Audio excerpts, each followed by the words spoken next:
Hello friends, welcome to our YouTube channel Largo Education. तो आज हम एक नया चैप्टर स्टार्ट करने वाले हैं जिसका नाम है लॉज ऑफ मोशन। ये बहुत ही इंटरेस्टिंग चैप्टर है और इस चैप्टर के बेस पर आपकी पूरी मैकेनिक्स टिकी हुई है।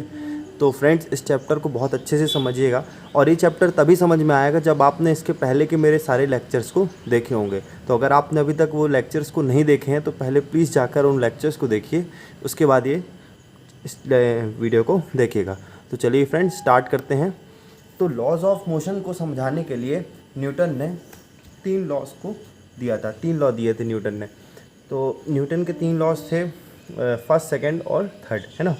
3 लॉ दिए थे न्यूटन ने। तो उसके लिए पहले उस लॉ में कुछ टर्म्स आने वाले हैं, हम उसको पहले समझने का ट्राई करेंगे। सबसे पहले टर्म आता है, उसको बोलते हैं स्टेट। तो सबसे पहले समझते हैं हम कि स्टेट क्या होती है। किसी एक सिस्टम की मान लीजिए स्टेट क्या होती है, सबसे पहले हम ये समझते हैं।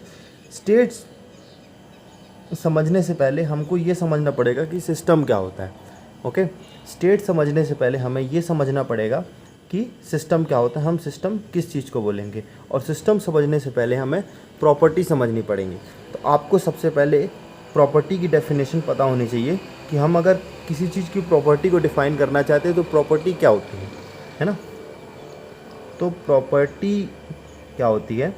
सबसे पहले प्रॉपर्टी होती है कि कोई एक ऐसी कैरेक्टरिस्टिक्स या ट्रेट्स जो कि उसके मोशन को या फिर उसके कैरेक्टरिस्टिक्स को डिस्क्राइब कर सके, वो उसकी प्रॉपर्टी कहलाती है। जैसे कि टेम्परेचर एक प्रॉपर्टी है, ओके।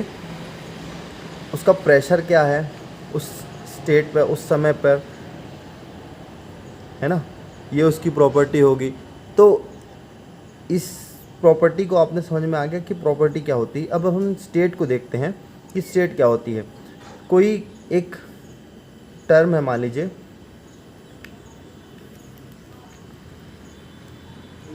कोई एक टर्म है, मान लीजिए कि कोई एक बॉडी है, मान लीजिए बॉडी ये है ए।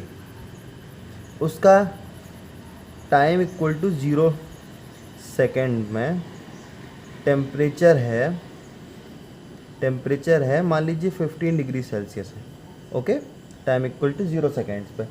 अब थोड़ी देर बाद जब हम देखते हैं कि वही body A time equal to 5 second पर उसका टेम्परेचर बढ़ जाता है। मान लीजिए टेम्परेचर हो गया 20 डिग्री सेल्सियस। तो इसका टेम्परेचर बढ़ा, मतलब इसमें हीट कहीं ना कहीं से ट्रांसफ़र होके इसमें हीट ऐड हुई होगी।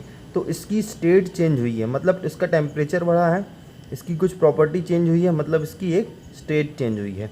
तो ये एक फिज़िकल मीनिंग हुई। एक स्टेट चेंज होने का मतलब ये भी होता है कि अगर एक बॉडी यहाँ पे है और वो मोशन कर रही है, तो अगर वो इस पॉइंट से इस पॉइंट पर आ गई, मतलब इस पॉइंट से इस पॉइंट पर आ गई, तो भी इसकी एक स्टेट चेंज को हम मान सकते हैं कि ये इसकी स्टेट चेंज हुई है। तो फ्रेंड्स, आपने स्टेट चेंज समझ लिया, प्रॉपर्टी समझ ली। अब हम देखते हैं कि सबसे पहले इनर्शिया क्या होता है। उससे पहले हमें सिस्टम समझना पड़ेगा। तो सिस्टम समझते हैं सबसे पहले। मान लीजिए कोई एक ये सर्कल है या फिर कोई एक थिंग है, इसके अंदर ये गैस भरी हुई है किसी प्रकार की, ठीक है। तो सिस्टम क्या होगा, वो पार्ट, हमारी ऑब्जर्वेशन का वो पार्ट जिस पर हम मेनली फोकस करके ऑब्जर्वेशन करते हैं, उसको हम सिस्टम करते हैं। इस टॉपिक पर, इस गैस और इस सिलेंडर अरेंजमेंट में, मान लीजिए सिलेंडर है, उसके अंदर एक गैस भरी हुई है। तो इस गैस और सिलेंडर के सिस्टम में हमें सिस्टम किसको माना है? गैस को माना है, ठीक है। और जो सिलेंडर होगा वो उसकी बाउंड्री कहलाएगा। मतलब सिस्टम क्या हुआ, ये इसका इंटरनल पार्ट हुआ, ये क्या हुई, बाउंड्री हुई।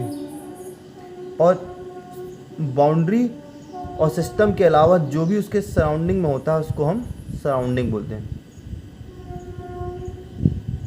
ठीक है।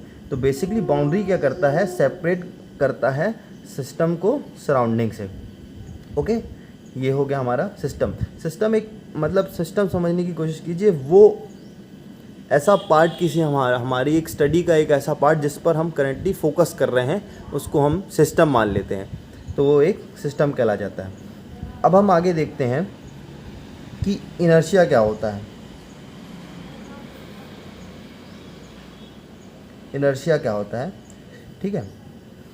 अगर मान लीजिए कोई एक बॉडी है ए, ठीक है, ये आपको समझना बहुत ज़रूरी है फर्स्ट लॉ समझने के लिए न्यूटन का, कि अगर बॉडी है, मान लीजिए कोई ए बॉडी है, वो इस तरफ मूव कर रही है, तो इनर्शिया क्या होता है, इसकी एक प्रॉपर्टी होती है इस बॉडी की कि tendency to remain as same state, मतलब उसी स्टेट में रहना चाहती है ये बॉडी। मतलब अगर ये बॉडी मूव कर रही है तो ये हमेशा मूव ही करते रहना चाहती है, अनलेस और अनटिल, जब तक इस पर कोई एक्सटर्नल फोर्स ना लग जाए रोकने के लिए इसको। तो इनर्शिया क्या कहलाएगा कि टेंडेंसी टू रिमेन अनचेंज्ड, है ना। इनर्शिया क्या कहलाता है, टेंडेंसी टू रिमेन अनचेंज्ड,